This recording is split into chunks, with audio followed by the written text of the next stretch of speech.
doakan ampunan bagi orang yang bayar zakat. Adapun secara istilah namanya salat ya, adalah aqwalun af'alun makhsusah ya tuftatahu bitakbir wa tuftatahu bitaslim. Istilah adalah perkataan atau bacaan-bacaan dan perbuatan-perbuatan khusus yang dibuka dengan takbir dan diakhiri dengan taslim. Yang kita tahu ini sekedar istilah saja dengan salam ya. Inilah yang disebut dengan salat ya secara istilah ya. Insyaallah kita paham. Kemudian kedua yang mau kita bahas adalah dari mukadimah ini tentang hikmah dan rahasia salat.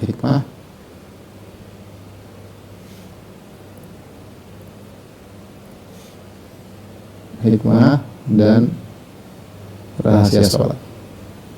Sebagaimana disebutkan oleh penulis kitab Al-Fiqhul Manhaji. Kenapa kita dianjurkan untuk salat? Ada 4 poin yang para penulis ya, sebutkan. Ya di antaranya hikmah tersebut ya. Yang pertama agar seorang sadar statusnya sebagai hamba. Ya. Sebagai hamba, dia lupa ya bahwasanya dia diciptakan oleh Sang Pencipta. Oleh karena sebagai bukti dia sebagai hamba, dia sujud kepada Sang Pencipta tersebut. Ya, selalu mengingatkan dirinya bahwasanya dia adalah seorang hamba dan dia diciptakan oleh Allah. Dengan salat yang berulang-ulang mengingatkan dia kembali. Khawatirnya dia lupa dengan statusnya sebagai seorang hamba. Kemudian yang kedua yang disebutkan oleh para penulis ya, bahwasanya untuk mengingatkan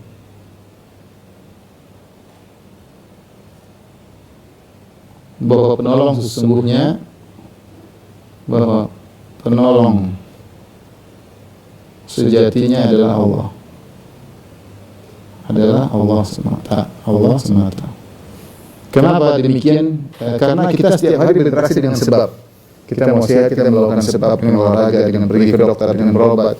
Kita bekerja, kita selalu berinteraksi dengan sebab. Sekarang kita didominasi oleh sebab. Kita lupa bahwasanya yang memudahkan kita melakukan sebab-sebab ini adalah Allah Subhanahu wa taala.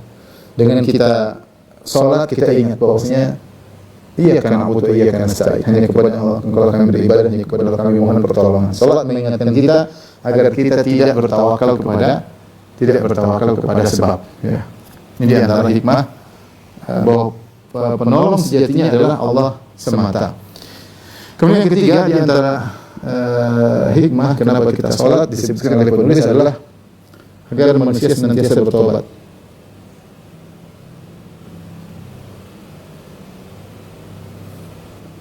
Manusia tidak luput dari namanya maksiat ya. Antara subuh sampai zuhur dia melakukan maksiat, antara zuhur mungkin sampai asar melakukan maksiat dan seterusnya.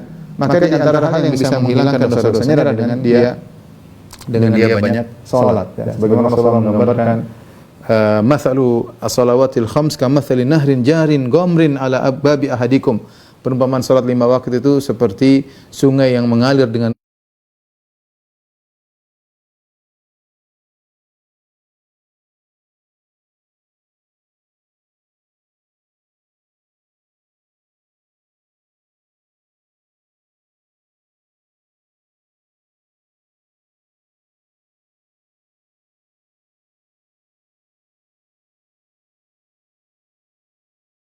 ya, rohani yang senantiasa kita butuhkan. Sebagaimana ingat kata Nabi sallallahu alaihi wasallam, "Ya Bilal arihna bis salat." Kata Nabi sallallahu alaihi wasallam, "Ya Bilal arihna bis salat." Wahai Bilal, istirahatkanlah kami dengan salat. Ya, bagi Nabi salat adalah istirahat. Kita berkeluh melepaskan penat kita dalam salat. Kalau kita ada masalah kita curhatkan kepada Allah Subhanahu wa taala dan menambah iman kita. Ini di antara hikmah-hikmah dan rahasia salat yang dijelaskan oleh penulis. Muqaddimah berikutnya adalah tentang sejarah sholat ya. Saya akan turunkan ke bawah.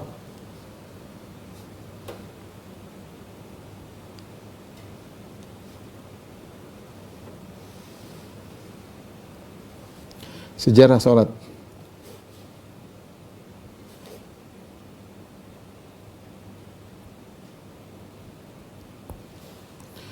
Salat memiliki sejarah yang lama, bahwasanya salat sudah dikenal sejak awal oleh para nabi ya. Kalau kita urutkan sejarahnya, mungkin tulis pertama, salat telah dikenal oleh para nabi. Dan ini dalam Al-Quran banyak sekali ya. Seperti Ibrahim berdoa, Rabbi ja'alni muqimas salati wa min dzurriyyati. Ya Allah, jadikan aku penegak salat dan juga anak keturunanku. Nabi Ismail alaihissalam, wa kana ya'muru ahlahu bis salati. Kata Allah, Nabi Ismail menyuruh keluarganya untuk salat. Nabi Syuaib, ya Syuaibu as-salatuka ta'muruka. Wahai Syuaib, apakah salatmu ya telah memerintahkan engkau untuk begini dan begitu? Nabi Syuaib juga salat. Nabi Isa alaihissalam berkata inni Abdullah atani al-kitaba wa ja'alani nabiyyan wa ja'alani mubarakan aina ma kuntu awsani bis salati waz zakati ma dumtu hayya. Allah merintahkan aku untuk salat selama aku masih hidup. Nabi Musa alaihissalam salat. Nabi Musa ketika Nabi Muhammad sallallahu alaihi wasallam diberi perintah salat 50 waktu, Nabi Musa bilang minta keringanan. Dia berkata, inna ummataka la tutiqu dzalik wa qad jarrabna. Kata Nabi Musa, sungguhnya umatmu tidak akan mampu, kami telah mencoba. Nabi SAW pernah juga melihat Nabi Musa di kuburan qaimun yusalli. Nabi Musa salat dalam kuburannya. Artinya para nabi seluruhnya salat. Ya. Jadi salat bukanlah perkara yang baru ya. Adapun salat di syariat, dalam syariat kita, dalam syariat Muhammad sallallahu alaihi wasallam, maka berdasarkan urutan berikut.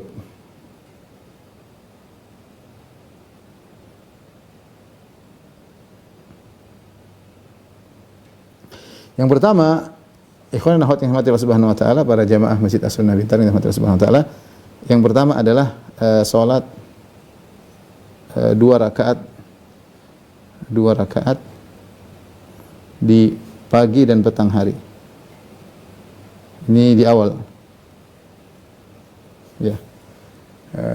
Kemudian juga sempat Rasulullah SAW diwajibkan salat malam ya. Pernah juga diwajibkan salat malam selama setahun.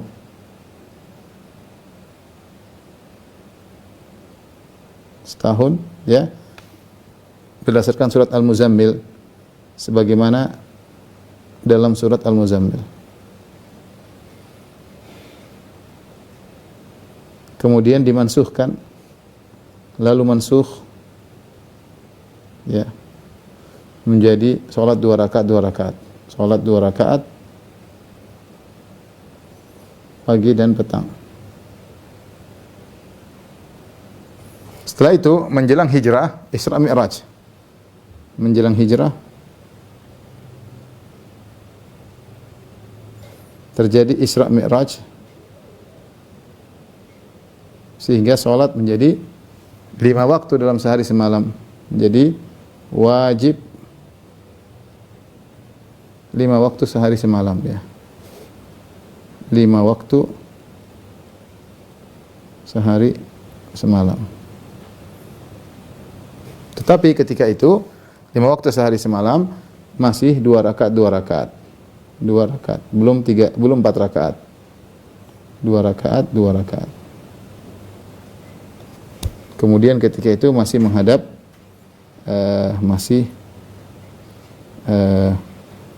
menghadap Baitul Maqdis.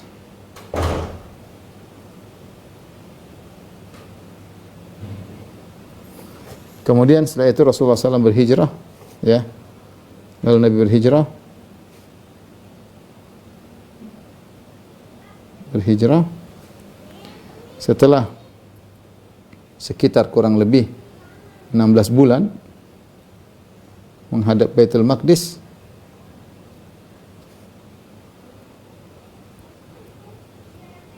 lalu menghadap Ka'bah, lalu menghadap Ka'bah.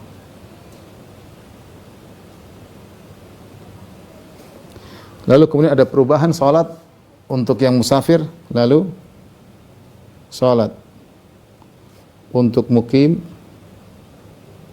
4 rakaat, untuk musafir tidak berubah. Tidak berubah, tetap 2 rakaat. Ini kira-kira gambaran sederhana tentang sejarah salat. Makanya Aisyah mengatakan wa uqirrat fi salatil safar, ya. Utimmat fi salatil hadar wa uqirrat fi salatil safar. Dulu pertama kali furid salat rakaatain kata Aisyah, pertama kali diwajibkan salat 2 rakaat. Kemudian ketika safar ditetapkan tetap 2 rakaat, ketika tidak safar jadi 4 rakaat, dan itulah maksudnya salat subuh, maksudnya salat zuhur, asar dan isya. Ini kira-kira adalah tentang sejarah salat, ya. Adapun kedudukan salat tentu sangat banyak, ya. Kita tidak bisa tuliskan. Kedudukan salat adalah rukun Islam yang kedua, ya, ada ibadah yang sangat dicintai oleh Allah Subhanahu wa taala. Karena saking dicintainya maka Allah ingin, sampai Nabi ingin salat 50 waktu sehari semalam, menunjukkan cintanya Nabi kepada ibadah ini. Oleh karenanya ibadah yang paling banyak variasi salat sunnahnya adalah salat. Banyak sekali salat ini, salat anu, salat ini, salat anu. Belum selain salat 5 waktu, tapi variasi salat sangat banyak. Ya, karena dia adalah merupakan connecting yang terbaik antara seorang hamba dengan Allah Subhanahu wa taala. Mudah bagi seorang ingin connecting dengan Allah, tinggal kemudian salat. Kata Nabi sallallahu alaihi wasallam, "Inna ahadakum idza kana fi salat fa innahu yunaji rabbahu." Sungguhnya seorang dari kalian kalau sedang salat, dia sedang berbicara dengan Rabb-nya. Kemudian orang semakin banyak sujud semakin dekat dengan Allah. Kata Allah Subhanahu wa taala, "Wasjudu waqtarib." Sujudlah dan dekatlah. Sujudlah dan dekatlah. Anda ingin dekat dengan Allah, gampang, banyak sujud. Banyak sujudnya akan dekat dengan Allah, otomatis dekat dengan Allah Subhanahu wa taala. Ya, akan diangkat derajatnya oleh Allah. Innaka lan tasjud sajdatan lillah illa rafa'aka Allahu biha khati'ah wa illa rafa'aka Allahu biha darajah wa hatta anka biha khati'ah. Tidaklah engkau sujud satu sujud saja karena Allah, kecuali akan diangkat derajatmu dan akan dihapuskan dosa-dosamu. Semakin kita banyak sujud semakin dekat dengan Allah. Makanya bisa jadi ada seorang mungkin kita rendahkan, mungkin ekonominya kurang, mungkin penampilannya sederhana, mungkin kita memandang dengan merendahkan, tapi dia sangat tinggi di sisi Allah. Kenapa? Dia suka salat. Dia menjadikan salat adalah hobinya. Suka untuk salat, suka untuk sujud, ya. Oleh karenanya seorang berusaha memiliki hafdzun wafir, memiliki bagian yang banyak dari salat, dan keutamaan salat sangatlah banyak. Di antaranya salat juga menjadi cahaya. Was-salatu nurun, kata Nabi sallallahu alaihi wasallam, salat adalah cahaya. Cahaya bagi seorang dalam kehidupan dunianya, memberi jalan yang baik baginya, menerangi jalannya. Cahaya baginya di kuburan, di alam barzakh. Kita tahu bahwasanya hadil kubur tamtali zulmah, ya, dipenuhi dengan kegelapan. Maka seorang butuh cahaya. Orang yang sering salat maka kuburannya akan bercahaya. Kemudian dia butuh cahaya terlebih lagi ketika di atas sirat, ya. Makanya orang-orang di atas sirat berdoa, Rabbana atmim lana nurana waghfir lana. Ya Allah, sempurnakanlah cahaya kami dan ampuni dosa-dosa kami, ya. Berikutnya kita bahas hukum, ini masih mukaddimah, tapi kita hukum orang yang meninggalkan salat, ya. Hukum tarikus salat, hukum orang yang tidak salat. Mazhab Syafi'i membagi orang meninggalkan salat dengan tiga kondisi, ya. 3 kondisi. Yang pertama adalah meninggalkan karena uzur.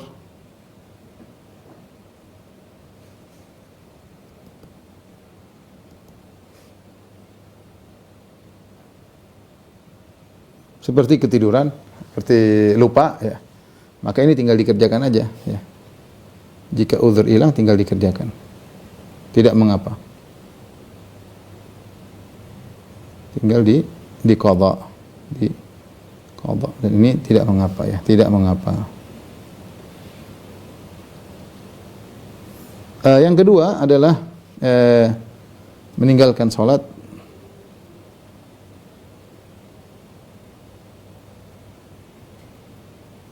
karena menentang karena menentang kewajiban salat. Menurut dia tidak wajib.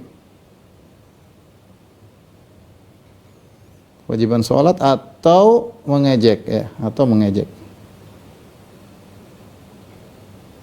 Maka ini kalau dia tinggal, kata para ulama, kalau dia tinggal di daerah yang bukan tempat kaum muslimin, maka diajarin. Mungkin dia bodoh ya. Jika dia bodoh ya, jika dia baru masuk Islam, atau tinggal di kompleks atau tempat tinggal orang-orang kafir sejak kecil, di daerah orang-orang kafir,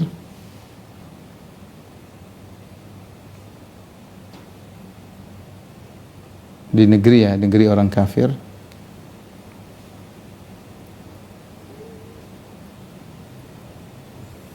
maka diajari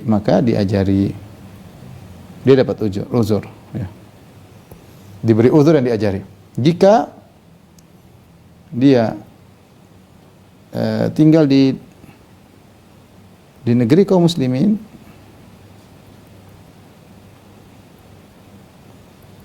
dikasih tahu masih ngeyel, maka ini hukumnya kafir, murtad. Kafir, murtad. Dimintai untuk taubat. Kalau tidak taubat, maka dibunuh. Maka kalau dia tidak taubat, maka dibunuh. Kata Nabi SAW, man baddala dinahu faqtuluh. Kata Nabi SAW, man baddala dinahu, siapa yang mengganti agamanya, faqtuluh. Kata Nabi SAW, siapa yang mengganti agamanya, murtad, maka bunuhlah dia. Dan kelazimannya orang ini kelazimannya, ya, dia tidak dimandikan, tidak dikafankan, ya, tidak, ya, perhatikan, tidak dimandikan, dikafankan, tidak juga disolatkan, dan tidak dikubur kuburan kaum muslimin.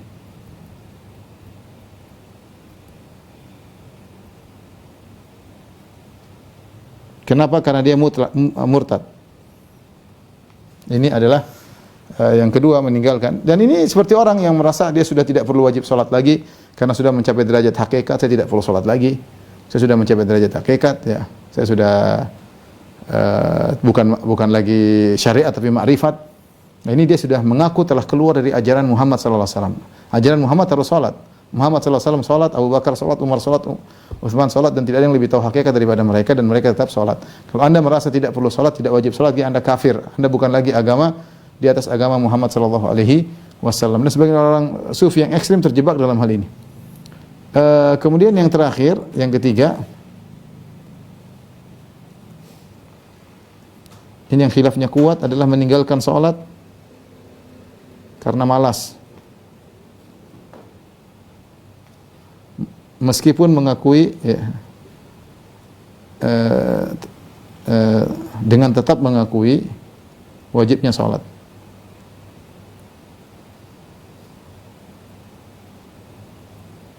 Wajibnya salat. Apa hukum orang ini? Khilaf di kalangan para ulama. Khilaf. Hukum orang ini khilaf, ya. Tapi menurut mazhab Syafi'i, dia hanyalah tidak sampai kafir, tidak sampai murtad. Dia pelaku dosa besar. Menurut mazhab Syafi'i,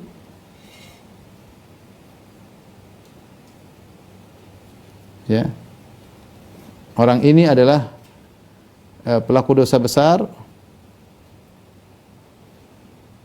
tapi tidak kafir, namun harus dihukum had,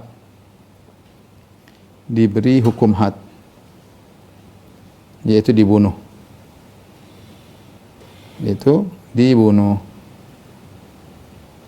jika dia tidak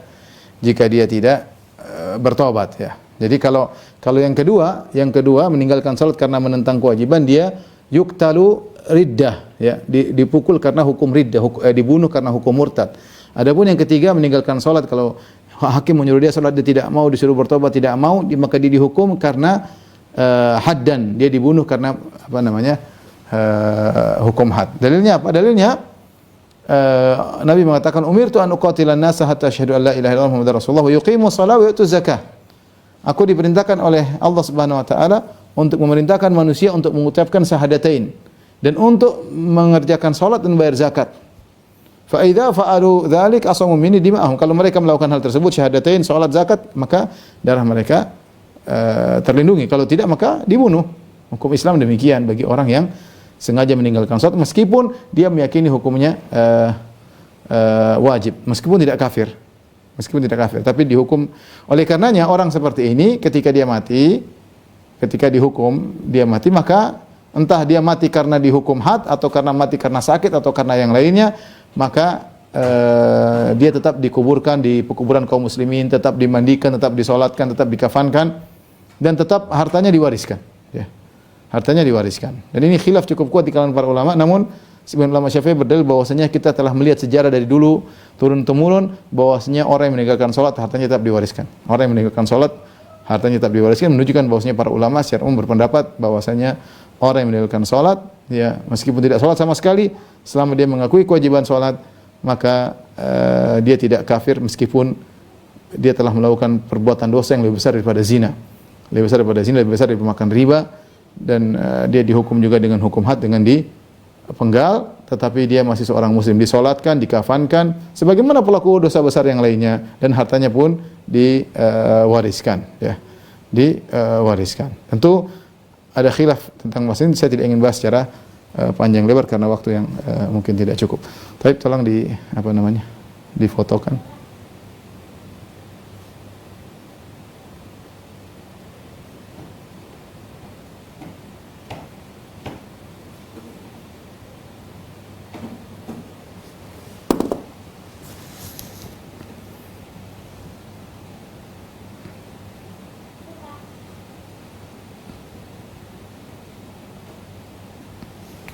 Udah?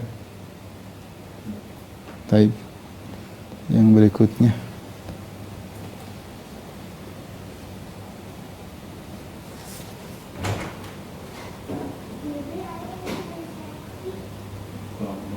Kurang ke bawah?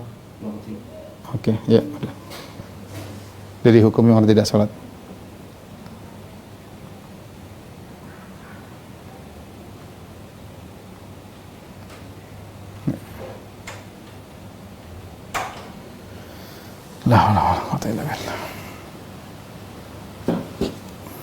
Taib, ikhwan dan akhwat yang dirahmati Allah Subhanahu wa taala.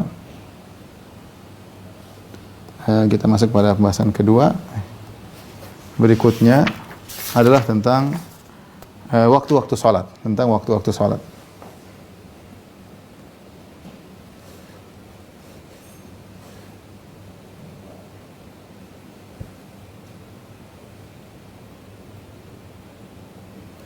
Waktu salat itu waktu-waktu salat.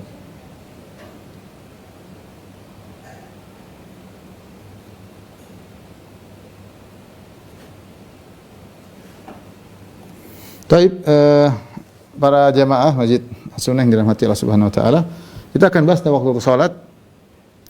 Adapun kisahnya tentang waktu salat. Jadi ketika Nabi sallallahu alaihi wasallam Isra Mi'raj, kemudian Rasulullah SAW pulang sebelum subuh. Ketika itu waktu subuh belum dijelaskan. Akhirnya keesokan harinya Jibril alaihissalam datang, ya. Jibril alaihissalam datang, kemudian Jibril alaihissalam menjelaskan kepada Nabi SAW tentang waktu-waktu salat, ya. Tentang waktu-waktu salat, ya.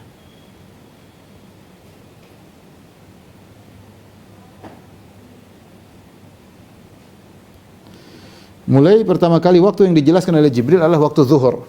Yang pertama kali dijelaskan oleh Jibril adalah waktu zuhur. Jadi Jibril datang, kemudian Jibril mengimami Nabi SAW seperti datang dalam hadis, ya. Saya ingin sampaikan hadisnya.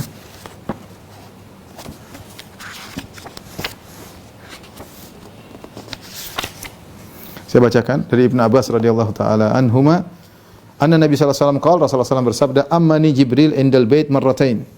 Jibril mengimamiku di Ka'bah 2 kali. Fa shalla adh-dhuhra fil marra ula hina kana al-fai' mithla asy-syirak. Dia pertama salat zuhur di waktu apa namanya, di waktu yang di awal kali ya, di ketika apa namanya bayangan seperti tali sendal itu masih tipis. Kemudian Jibril mengimamiku salat asar. Ya, kemudian setelah itu salat maghrib, kemudian tatkala matahari tenggelam dan tatkala orang berbuka puasa, kemudian salat isya ketika mega merah di langit hilang. Kemudian salat subuh hina barakal fajar, ketika terbit fajar. Ya, yaitu ketika orang dilarang untuk makan lagi bagi yang berpuasa. Kemudian hari berikutnya wa shalla fil marrati tsaniyah, ketika hari kedua Jibril salat dengan waktu yang berbeda. Beliau salat zuhur hina kana dhillu kulli syai'in mislahu, ketika bayangan benda seperti bayangan benda seperti panjang benda. Panjang bayangan benda seperti panjang benda. Kemudian seperti waktu salat asar kemarin. Kemudian beliau salat asar ketika panjang bayangan benda 2 kali panjang benda. Kemudian beliau salat maghrib seperti waktu yang pertama. Kemudian beliau salat isya ya hina dhahaba thuluthul lail, ketika telah pergi sepertiga malam. Ya, thumma salat subha hina asfaratil ard. Kemudian beliau mengimami salat subuh ketika bumi menguning. Kemudian iltafata ilayya Jibril, kemudian Jibril memandangku, menoleh kepadaku dan berkata, "Ya Muhammad, hadza waqtul anbiya qablak." Inilah waktu salat nabi-nabi sebelummu. Wal waqtu fima baina hadainil waqtain, dan waktu salat itu di antara keduanya. Di antara keduanya ya. Ini contoh dari Jibril mencontohkan 2 kali salat. Jadi imam pertama kali jadi imam di awal waktu, kedua kali jadi imam di akhir waktu. Kemudian Jibril mengatakan waktu itu di antara keduanya. Waktu di antara keduanya. Dan Nabi SAW juga dalam hadis yang lain, ketika dari hadis Abu Musa al-Asy'ari, ada seorang bertanya kepada Nabi tentang waktu salat, kata Nabi SAW, "Ishhad ma'ana salat." Hadirlah salat bersama kita. Maka Rasulullah SAW pun salat mencontohkan waktu-waktunya. Maka kita akan bahas pada kesempatan ini tentang waktu-waktu salat ya. Ya, waktu-waktu salat.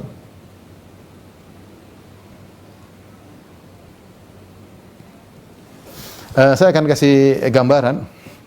Tolong perhatikan, ini insyaallah sederhana, sudah sering saya sampaikan ya. Kita memandang misalnya ada sebuah benda ya. Taruhlah dia panjangnya 2 meter misalnya. Ini taruhlah 2 meter.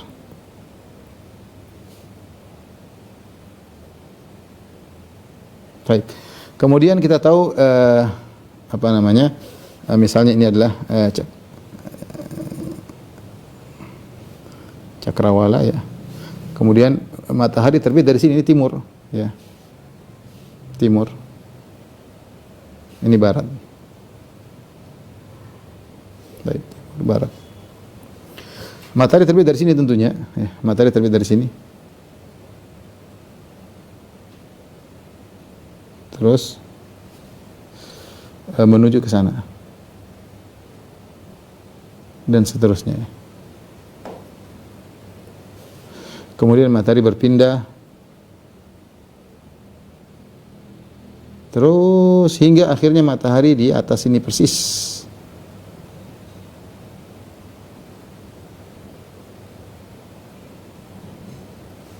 Kita tahu bayangan benda awalnya di sini ya. Awalnya di sini bayangan, ini bayangan benda. Tapi bayangan terus menyusut, terus menyusut.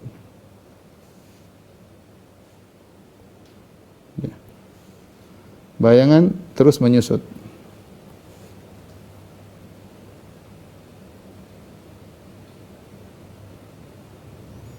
Menyusut hingga akhirnya 0, bayangan menjadi dia menyusut terus sehingga akhirnya 0 di sini. Ini bayangan 0 di sini ya.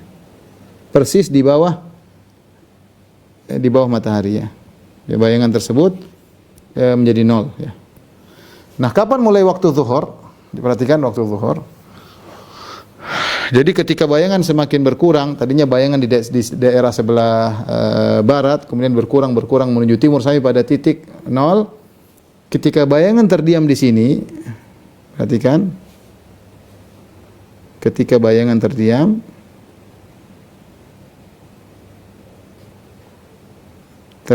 yaitu ketika matahari persis di tengah langit ya. inilah waktu terlarang, inilah waktu terlarang.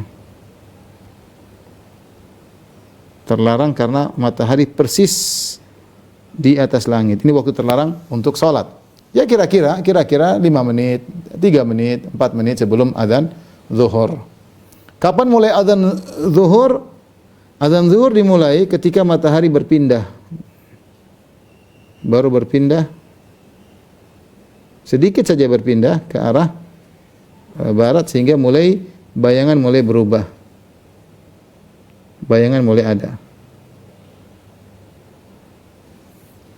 Nah ini bayangan pertama inilah awal waktu zuhur. Ketika bayangan mulai bergerak ke arah timur, itulah awal zuhur, itulah awal zuhur. Baik, itu awal zuhur. Kemudian waktu zuhur berlanjut sampai matahari bergerak lagi berikutnya ya. Ini saya kasih nomor, misalnya nomor 1 ya. Nomor 1. Nomor 2. Nanti akhirnya matahari bergerak, misalnya taruh matahari sebelah sini. Taruhlah matahari sudah pindah ke sebelah sini.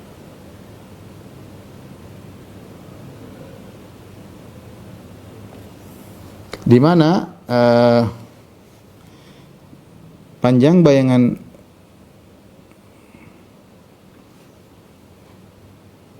nah ini misalnya begitu, sehingga di mana panjangan bayangan benda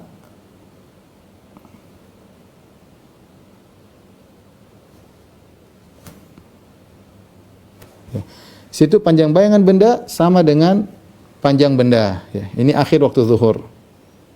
Akhir waktu zuhur.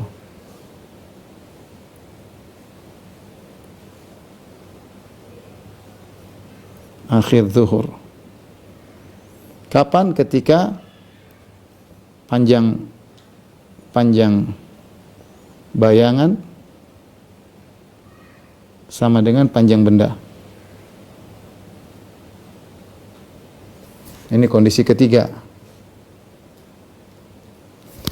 Kemudian matahari bergerak lagi, matahari terus bergerak, ya, menuju lagi, terus bergerak sampai akhirnya, misalnya matahari sudah di sini, ya, misalnya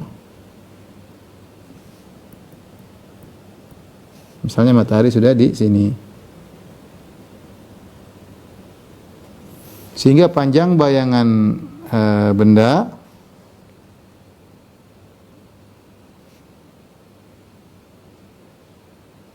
panjangan bayang benda 2 kali lipat dari benda, ya.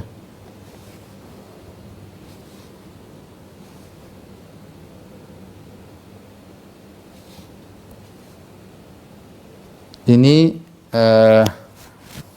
akhir waktu asar, waktu pilihan ya. Inilah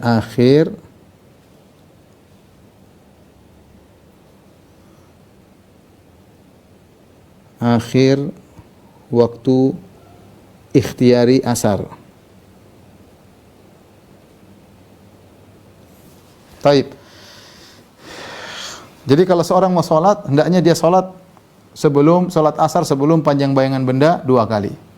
Ya. Antara panjangan bayangan benda dengan waktu terbenam, matahari terus bergerak, ya, matahari terus bergerak. Ini tadi nomor 4, nomor 2, nomor 3, nomor 4. Kemudian matahari terus bergerak, ya, terus bergerak sampai mau tenggelam, sampai akhirnya tenggelam.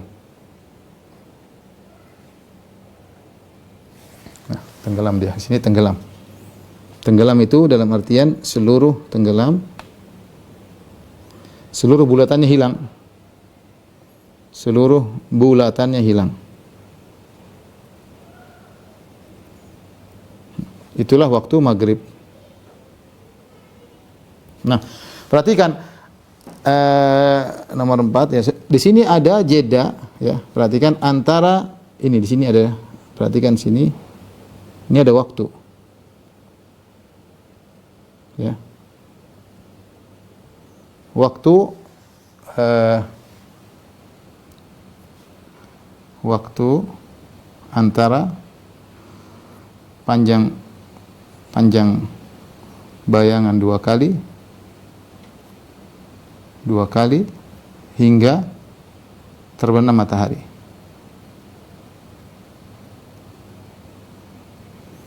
Menurut mazhab Syafi'i, waktu tersebut, kita kasih nomor 5 misalnya. Ini nomor 5 ya. Nomor 5 ini kata mazhab Syafi'i bahwasanya selama langit belum kuning, maka boleh salat asar. Tetapi kalau langit sudah kuning, maka salat asar hukumnya makruh. Salat asar hukumnya makruh ya. Ya, ini salat asar hukumnya makruh. Jadi kalau sebagian ulama mengatakan, atau kita ikut mazhab Syafi'i aja gampangannya. Jadi saya ulangi, waktu zuhur dimulai dari ketika matahari persis di atas kepala, dan itu bayangan mulai bergerak dari timur ke barat, dari barat ke timur. Setelah itu ketika panjang bayangan benda sekali, maka berakhirlah waktu salat zuhur. Kemudian mulailah waktu salat asar. Salat asar terakhir ketika panjang bayangan benda 2 kali. Setelah ini, di ujung waktu ini sampai terbenam matahari, ini kan ada waktu nih. Para ulama Syafi'i mengatakan boleh salat asar selama matahari belum kuning. Kalau langit sudah kuning, maka hukumnya makruh. Tetapi masih boleh salat asar, cuma hukumnya makruh. Dan waktu asar berakhir menurut mazhab Syafi'i adalah sampai sebelum matahari tenggelam. Kata dalam hadis Abu Hurairah, "Man adraka rak'atan qabla an taghiba syams faqad adrakal asr." Barang siapa mendapat satu rakaat sebelum terbenam matahari, maka dia telah mendapatkan waktu salat asar. Meskipun waktu yang makruh, seorang boleh melakukan salat asar kalau ada uzur. Kalau enggak boleh ke situ, karena itu makruh hukumnya. Ya, hukumnya makruh. Ya, ini kita lihat antara asar dengan zuhur, asar dan maghrib. Tolong difoto. Saya lanjutkan lagi.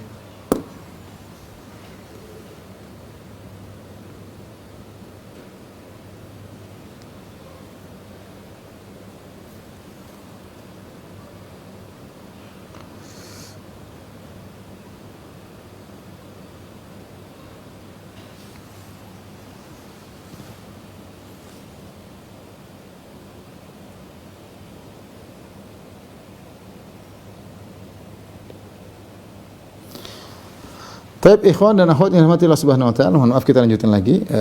Jadi adapun waktu maghrib. Jadi kalau tadi sudah waktu maghrib, maka ada 2 pendapat di kalangan mazhab Syafi'i ya. 2 pendapat. Yang pertama mazhab Syafi'i, mazhab Imam Syafi'i, imam ya. Ini bukan Imam Syafi'i. Yang qadim maksudnya ketika beliau di Irak.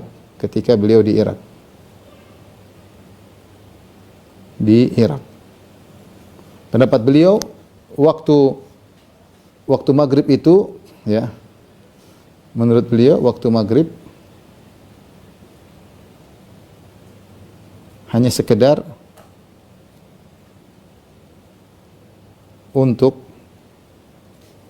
azan, kemudian berwudu, iqamat, kemudian salat 5 rakaat. Itu maksud 5 rakaat, maksudnya untuk salat zuhur maghrib 3 rakaat dan salat 2 rakaat sebelum maghrib, karena diperbolehkan. Ini saja jadi waktunya sangat sempit. Intinya waktunya sangat sempit. Ini pendapat mazhab Syafi'i ketika beliau mohon maaf, bukan di Irak, ketika beliau di Mesir, mohon maaf ya. Yang jadid ini bukan yang qadim, ini yang jadid. Ini jadid. Ketika beliau di Mesir, yang terbaru maksudnya. Jadi sini kita tahu bahwasanya waktunya sangat sempit. Mungkin kurang lebih taruhlah 15 sampai 20 menit, taruhlah.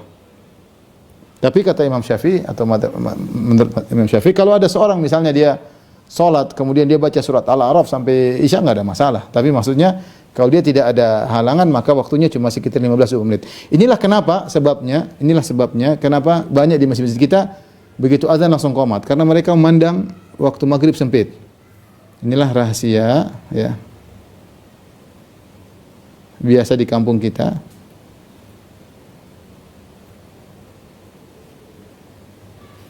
Azan maghrib langsung qomat.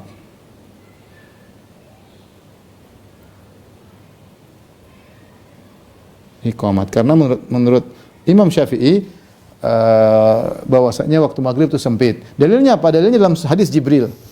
Dalam hadis dari Jibril disebutkan hadis Ibnu Abbas, Jibril mendatangi Nabi di waktu pertama, dia datang di waktu maghrib ketika matahari terbenam.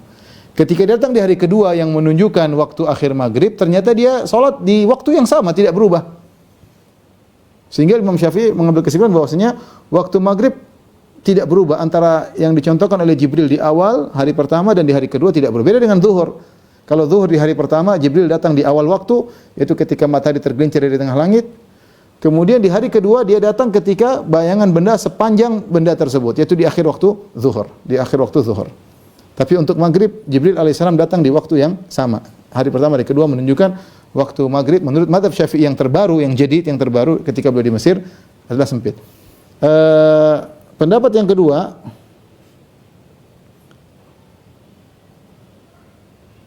mazhab Syafi'i qadim, yang dulu, terdahulu, pendapat terdahulu ketika beliau di Irak. Menurut beliau bahwasanya waktu maghrib seperti pendapat jumhur ulama, waktu maghrib selama mega merah masih di langit.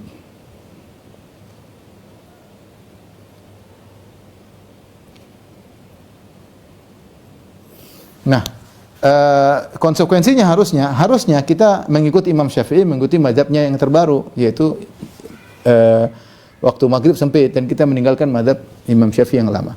Namun kenyataannya ulama Syafi'iyah mengambil pendapat mazhab Syafi'i yang lama. Yang dipakai ulama Syafi'iyah ini yang mu'tamad. Ini yang mu'tamad, yang dipakai mu'tamad. Yang dipakai oleh ulama mazhab Syafi'i. Bukan Imam Syafi'i lagi, Imam Syafi'i sudah berubah. Ya, ulama mazhab Syafi'i. Jadi ternyata kita lihat tidak mesti pendapat mu'tamad mazhab Syafi'i harus mengikuti pendapat Imam Syafi'i. Imam Syafi'i mengatakan maghrib waktunya sempit, mu'tamad mazhab Syafi'i memakai pendapat Imam Syafi'i yang lama. Yang mereka mengatakan karena Imam Syafi'i mengatakan idza sahha hadits fa huwa madhhabi, jika telah sahih suatu hadis maka itu mazhab. Kata mereka ada hadis-hadis yang sahih yang menunjukkan Nabi mengatakan waktu maghrib malam yaghif syafaq, waktu maghrib selama mega merah belum hilang. Tapi intinya yang jadi patokan sekarang oleh ulama Syafi'iyah, waktu maghrib panjang sampai mega merah menghilang. Ini waktu maghrib. Tolong di foto.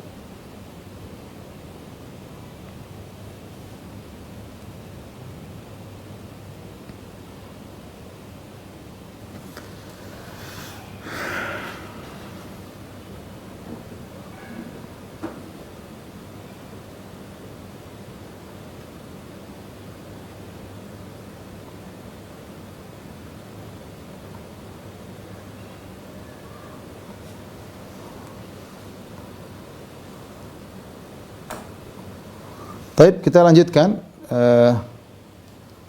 Berikutnya adalah waktu salat Isya.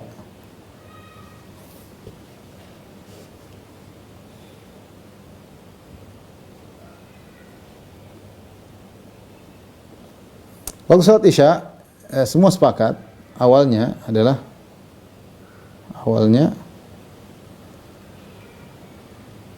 ketika hilang mega merah di langit.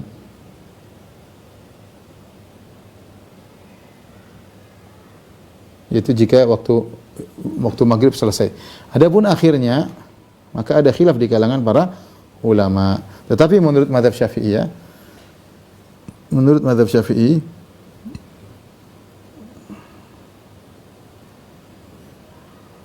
waktu Isya akhirnya hingga sebelum azan subuh, sebelum terbit fajar. Fajar shadiq. Itu sebelum azan subuh. Apa dalil mereka? Dalil mereka dengan hadis yang dalam Sahih Muslim, kata Nabi sallallahu alaihi wasallam, innahu laisa at-tafrit fi naum, bukanlah kesalahan kalau tidur. Orang tertidur ya sudah. Wa innama at-tafrit ala man lam yusalli salatan hatta yaji'a waqtu salatil ukhra. Kata Nabi sallallahu alaihi wasallam, namanya kelalaian itu adalah man lam yusalli salatan hatta yaji'a waqtu salatil ukhra. Kata Nabi sallallahu alaihi wasallam, wa innama at-tafrit ala man lam yusalli salatan hatta yaji'a waktu salatil ukhra. Namanya lalai, kata Nabi sallallahu alaihi wasallam, lalai itu tidak salat dalam kondisi terjaga, maksudnya dalam kondisi terjaga. Dalam riwayatnya inna tafrid fil yaqظah, dalam kondisi terjaga hingga datang waktu salat yang lain, waktu salat berikutnya. Karenanya menurut Imam Syafi'i atau mazhab Syafi'i, berdasarkan keumuman hadis ini, bahwasanya waktu salat itu berakhir sampai salat berikutnya kecuali salat zuhur, kecuali antara subuh dengan zuhur. Ya. Salat subuh tidak berakhir sampai zuhur, tapi salat subuh berakhir kalau terbit matahari. Tapi selainnya kembali kepada hukum umum hadis ini. Termasuk di antara keumuman hadis ini adalah salat Isya. Salat Isya itu berakhir sampai waktu salat berikutnya, yaitu salat subuh. Adapun hadis Nabi sallallahu alaihi wasallam bahwasanya waktu Isya ila nisfil lail, waktu Isya ila nisfil lail, waktu Isya sampai tengah malam, maksudnya itu waktu yang ikhtiyari, waktu yang terbaik. Waktu yang terbaik. Tetapi berkaitan dengan boleh salat, maka boleh sampai waktu subuh. Tentu pendapat ini lebih ringan bagi kita ya, karena waktu subuh, waktu Isya panjang sampai sebelum azan subuh. Namun kita hati-hati, kita berusaha salat di waktu pilihan, itu sebelum tengah malam. Pendapat ulama lain mengatakan sewaktu salat Isya sampai tengah malam. Setelah tengah malam tidak boleh. Kalau orang sengaja salat di luar lewat tengah malam, maka tidak sah salatnya karena di luar waktu, kecuali ada uzur. Tapi pendapat ini pendapat mazhab Syafi'i ini lebih ringan ya. Jadi adapun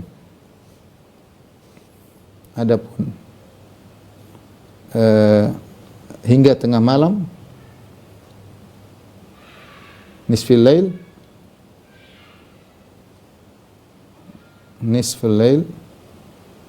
maka itu waktu ikhtiyari, waktu terbaik, maksudnya pilihan yang terbaik, waktu yang terbaik. Inilah waktu salat Isya, jadi lapang menurut mazhab Syafi'i. Terus terakhir kita bahas waktu salat subuh.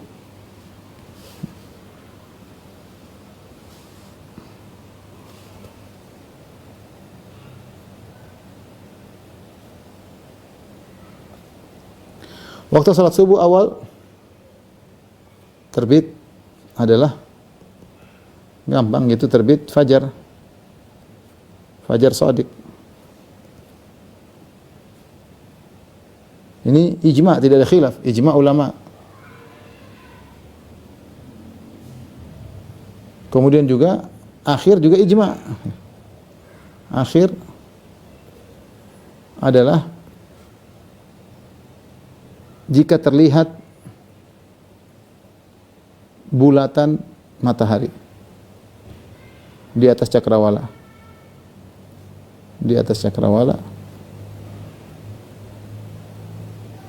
Meskipun sedikit bulatan tersebut. Kalau bulatan sudah muncul, berarti terbit matahari. Beda kalau maghrib tidaklah masuk maghrib, tidak boleh kita buka puasa kecuali benar-benar bulatan hilang semua dari cakrawala. Saya ulangi, kalau waktu maghrib kita harus bulatan itu hilang semua dari cakrawala. Jadi misalnya harus hilang semua ya, gampangannya demikian. Ya. Jadi kalau maghrib, jadi benar-benar harus di bawah cakrawala. Jadi harus begini. Ini baru maghrib.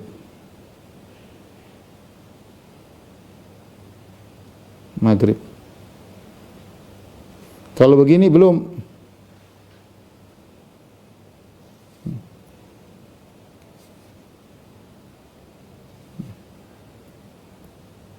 Kalau begini belum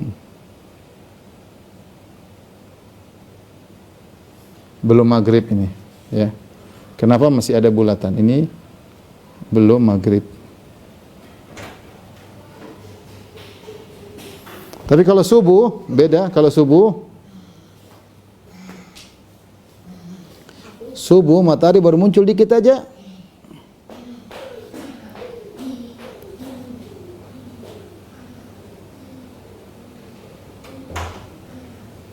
Padahal di bawahnya masih di bawah. Ini sudah subuh.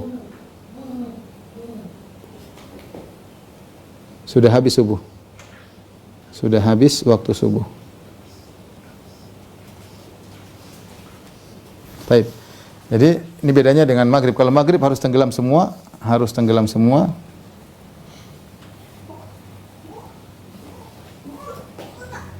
Kalau ini meski muncul sedikit, karena sudah terbit. Baik. Adapun awal fajar sudah saya sering sampaikan, awal fajar ya. Maka ini awal fajar saya sering sampaikan khilaf di kalangan para ulama, khilaf di antara ahli astronom ya. Khilaf di antara ahli astronom. Ahli astronomi. Ya, ada yang mengatakan bahwasanya al-fajar itu di bawah 20 derajat.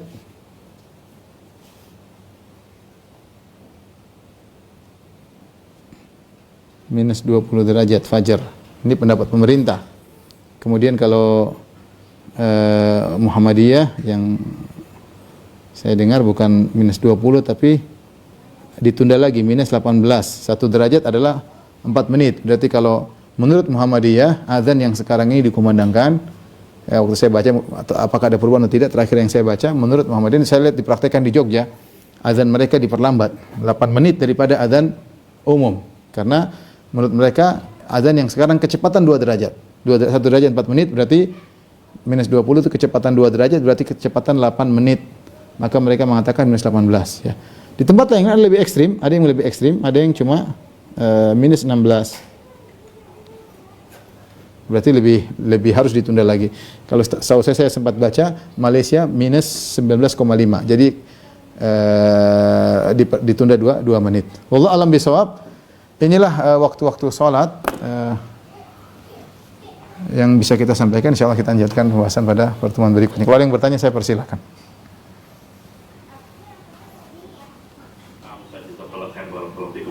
Penjelasan dan sesi materinya Ustaz. Kami persilakan kepada para jamaah, para ikhwan yang mau bertanya langsung silakan untuk raise hand dan kami utamakan pertanyaan yang berkesesuaian dengan pembahasan malam ini, yaitu pembahasan tentang kitab salat. Sambil menunggu pertanyaan yang langsung, Ustaz, karena bacakan pertanyaan yang sudah masuk ke Anda yang tertulis di Ustaz. Bismillah, Assalamualaikum. Anda mau bertanya, bolehkah mengqadha salat sunnah wudu atau menundanya Ustaz dan diniatkan berbarengan dengan salat rawatib? Contohnya saya wudu 15 menit menjelang azan, lalu saya mengisi 15 menit itu dengan mengaji. Baru setelah azan saya niatkan rawatib dengan dibarengi salat sunnah wudu. Jazakallahu khairan. Allah alam bisawab, saya tidak tahu apakah salat wudu harus langsung ya. Dalam hadis disebutkan tidaklah seorang berwudu kemudian dia salat ya. Tidaklah seorang wudu kemudian dia salat ya. Apakah ada jeda 15 menit apakah dianggap telah sudah tidak dianggap salat wudu lagi? Ataukah masih dianggap jeda yang singkat sehingga tidak mengapa? Allah alam bisawab ya, saya tidak tahu ya, Tapi seandainya seseorang berwudu langsung dia salat, dia langsung menggabungkan salat sunnah wudu dengan salat qobliyah zuhur dengan salat tahiyatul masjid, maka itu boleh. Itu fatwa lajnah daimah, tidak jadi masalah. Tapi habis wudu langsung. Tapi kalau dia habis wudu setengah jam lagi baru, saya nggak tahu kalau gitu ya. Saya nggak tahu ya. Tapi kalau langsung, karena salat sunnah wudu, salat sunnah min salawat zawatil asbab, salat yang karena sebabnya. Kenapa engkau salat? Karena saya berwudu. Tapi kalau jedahnya kelamaan, saya tidak tahu. Allah alam bisawab.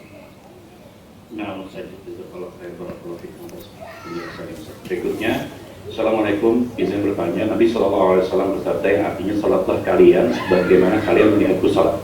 Dan ada kaidah hukum asal perintah adalah wajib. Tapi mengapa misalnya ada orang yang ruku tidak sempurna yang dilakukan Nabi SAW yang disebutkan di hadis, namun ruku dan salatnya tetap sah? Nabi SAW mengatakan sallu kama ra'aitumuni usalli, salatlah sebagaimana kalian melakukan salat. Kemudian Rasulullah SAW juga jelaskan dalam hadis yang lain seperti hadis al-musi'u salatahu, seorang yang salah dalam salatnya. Ketika dia salat, Rasulullah mengatakan irji' fa shalli fa innaka lam tusalli. Baliklah engkau, sesungguhnya kau belum salat. Salatmu tidak sah. Ulangi lagi. Dia salat lagi, kata Rasulullah irji' fa shalli fa innaka lam tusalli. Salatlah, sesungguhnya salatmu tidak sah. Sampai 3 kali mengatakan la uhsinu ghairaha. Ya Rasulullah, aku tidak bisa lebih bagus daripada ini. Maka Rasulullah jelaskan ketika itu, kalau kau salat maka begini, maka begini, maka begini, maka begini. Kata para ulama itu yang wajib-wajib. Ya. Apa yang Nabi tidak sebutkan sunnah-sunnah. Karena Rasulullah SAW sedang memperbaiki salatnya. Rasulullah sedang memperbaiki apa? Salatnya. Sehingga Rasulullah sebutkan yang wajib-wajib. Jadi tidak semua yang Rasulullah kerjakan dalam salat beri hukumnya wajib. Seperti Rasulullah SAW kemudian mengisyaratkan jari berarti wajib. Tidak, karena tidak disebutkan dalam hadis tersebut.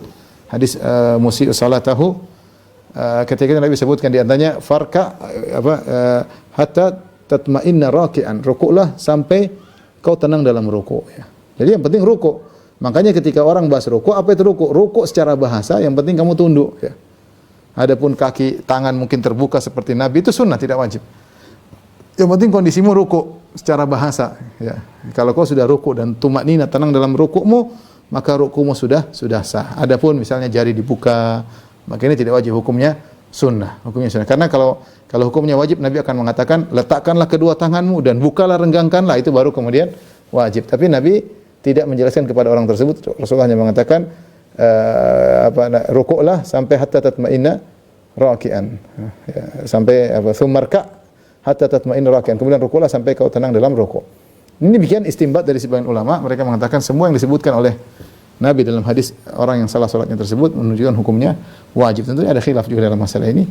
Tapi intinya yang tidak disebut oleh Nabi maka hukumnya sunnah, kecuali ada dalil lain yang menunjukkan wajib secara khusus. Wallahu a'lam bishawab. Sama seperti ketika Rasulullah SAW mengatakan, ini logikanya seperti Rasulullah ketika haji. Rasulullah SAW mengatakan, khudhu anni manasikakum, ambillah tata cara manasik haji dariku. Ini perintah, tapi para ulama tidak memahami bahwasanya semua dikerjakan Nabi hukumnya wajib. Tidak. Mereka memperinci. Kenapa mereka memperinci? Ada dalil lain yang menunjukkan ini hukumnya sunnah. Nabi membolehkan orang begini, Nabi membolehkan ini, menunjukkan tidak semua yang dikerjakan Nabi dalam haji dari A sampai Z hukumnya wajib. Tidak. Meskipun Nabi selalu mengingatkan khudhu anni manasikakum, ambillah tata cara salat, tata haji kalian dariku. Tapi maksudnya tata cara haji bercampur antara wajib dan sunnah berdasarkan dalil yang lain. Wallahu a'lam bishawab. Namun bagaimana kita sebagai yang awam bisa membatasi di mana hulu dan di mana cukup melakukan syariat yang diperintahkan oleh Nabi Ustaz? Kita berusaha mengikuti sunnah Nabi, salat sebisa mungkin sesuai dengan sunnah Nabi. Ya, kalau tidak mampu baru kita tidak harus menjalankan sunnah tersebut. Ya, seperti kita salat, kalau ingin salat malam berusaha 11 rakaat panjang, tapi kita nggak mampu. Yang 4 rakaat boleh, 5 rakaat boleh, 7 rakaat boleh, tidak panjang-panjang boleh. Tapi kalau mampu mengikuti sunnah Nabi itu yang terbaik ya. Artinya sebisa mungkin semakin sesuai dengan sunnah Nabi semakin besar pahalanya. Baik. Nah, Ustaz, kalau saya atas penjelasan berikutnya Ustaz. Assalamualaikum warahmatullahi wabarakatuh. Ustaz, izin bertanya, seorang yang meninggalkan salah satu salat wajib, contohnya salat maghrib dengan sengaja karena kehabisan waktu salat sebab terjebak di tengah kemacetan sehingga tidak bisa mencari masjid. Padahal seorang itu sudah tahu bahwa salat itu wajib, 5 waktu itu wajib. Apakah meninggalkan salatnya itu hanya dosa besar saja atau menjadi kafir Ustaz? Dan apakah meninggalkan salat itu menghapus seluruh amalan seorang hamba? Kalau mazhab Syafi'i, jangankan maghrib, semuanya ditinggalkan tidak kafir selama dia mengakui wajib. Kita bicara mazhab Syafi'i. Kalau mazhab yang lain ada satu salat saya tinggalkan kafir. Tapi kita tadi berbicara tentang mazhab Syafi'i memandang bahwasanya jangankan satu salat, dia meninggalkan seluruh salat, dia melakukan dosa besar. Dosa besar itu lebih parah daripada berzina, daripada merampok, daripada membunuh. Dia parah ini karena dia antara kafir atau tidak. Tetapi tidak sampai pada derajat kafir, ya. Tidak sampai pada derajat kafir, ya. Nah, kita bukan berarti ketika meninggalkan satu ringan, tidak sama. Meninggalkan satu juga dosa besar. Dosa besar, perlu mengatakan lebih parah daripada berzina. Satu salat saja. Tapi seorang tadi kalau terjebak, ya, dia niatkan saya mau jamak misalnya, insya Allah nggak ada masalah. Sesekali kita terjebak mau diapain? Ya nggak mungkin kita keluar dari jalan tol. Bukan kebiasaan, tapi sesekali kita nggak mungkin karena ada kondisi kita terjebak dan harus begini dan kita nggak mungkin keluar dulu. Ada apa yang kita kejar ya kita niatkan jamaah sesekali tidak mengapa. Di Allah yukhrija ummatahu kata Ibnu Abbas, Nabi terkadang pernah menjamak salat tanpa ada hujan, tanpa ada rasa takut ketika ditanya kenapa? Agar Nabi tidak merepotkan umatnya. Jadi sesekali boleh kalau ada, terutama dalam itu repot, bahkan itu repot karena terjebak dalam macet, tapi bukan keseharian ya. Wallahu a'lam bishawab. Nah, Ustaz itu kalau kita atas penjelasan berikutnya Ustaz. Bismillahirrahmanirrahim warahmatullahi wabarakatuh. Mohon penjelasan lebih lanjut tentang hukum orang yang tidak sholat pada kondisi kedua, di mana ia tinggal di negeri kaum muslimin ya Ustaz. Maka ketika dia meninggal tidak dikuburkan di kuburan kaum muslimin. Apakah ada hikmah di balik ini Ustaz? Dan bagaimana apabila dicampur kuburan kaum muslimin dengan kaum kafir Ustaz, seperti di negeri kita ini Ustaz? Seandainya kondisi kedua itu dia meninggalkan karena dia memandang sholat tidak wajib lagi. Ini ijma ulama, kalau dia tidak berudzur seperti baru masuk Islam atau tinggal di negeri kafir, dia tinggal di negeri muslim sejak kecil sudah muslim, kemudian dia menyatakan sholat tidak wajib karena saya sudah mencapai hakikat, sudah mencapai ma'rifat atau yang lainnya, maka dia kafir.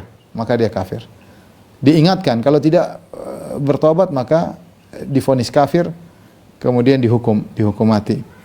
Ini kalau kita bicara tentang syariat Islam, ya. Kalau sudah dihukum mati maka dia meninggal dengan murtad, maka tidak boleh dikuburkan di kuburan kaum muslimin. Sunnahnya bahwasanya kuburan kaum muslimin dipisahkan dari kuburan non muslim. Sunnahnya demikian karena kita akan ziarah, kita akan mendoakan mereka, ya campur-campur agak repot ya. Tapi harusnya dipisahkan. Saya lihat di sebagian negara mereka pisahkan, seperti di Australia mereka pisahkan. Saya sempat lihat ada kuburan Yahudi, kemudian Nasara, kemudian kaum muslimin. Bahkan di negara kafir pun dibeda-bedakan, ada areal tersendiri. Dan itu seharusnya demikian ya. Wallahu a'lam bishawab. Nah, Ustaz juga kalau Ustaz atas penjelasan. Berikutnya Ustaz. Bismillah, jika kita sholat wudu tepat pada waktu terlarang sholat, apakah tetap kita boleh sholat Ustaz? Ya, menurut mazhab Syafi'i nanti kita akan bahas pada pertemuan berikutnya bahwasanya semua salat yang ada sebabnya boleh dikerjakan meskipun waktu terlarang. Akan kita jelaskan pada pertemuan berikutnya tentang waktu terlarang dan salat-salat apa saja yang boleh dikerjakan di waktu terlarang. Insyaallah pertemuan berikutnya. Baik. Nah, Ustaz juga kalau saya berikutnya Ustaz, jika terlewat sholat subuh karena tertidur dan bangun tepat pada saat waktu terbit matahari atau waktu dilarang sholat, apakah boleh langsung sholat atau menunggu dahulu sampai lewatnya waktu syuruk Ustaz? Apa namanya? Wallahu alam, saya nggak tahu ya. Wallahu alam. Nah, Ustaz, jazakallahu khair. Berikutnya Ustaz, bismillah Ustaz, jika malamnya akibat kecapean kerja langsung ketiduran dan belum sholat isya, ketika bangun sudah azan subuh, bagaimana sholat isyanya? Apakah kami sholat isya dulu baru sholat subuh atau langsung sholat subuh baru setelah itu sholat isya? Sholat isya dulu, kecuali sholat mazhab Syafi'i menjelaskan kecuali sholat subuhnya juga mau habis waktu. Ketika dia bangun ternyata mau terbit matahari, dia sholat subuh dulu. Karena kalau dia sholat isya dulu, nanti akhirnya isyanya qadha, subuhnya juga qadha. Ya, tapi kalau dia masih bangun misalnya jam 5, ya sholat isya dulu baru subuh karena sholat subuhnya masih ada waktu. Jadi kalau dia masih sempat, hendaknya dia mengqadha sholat dengan berurutan.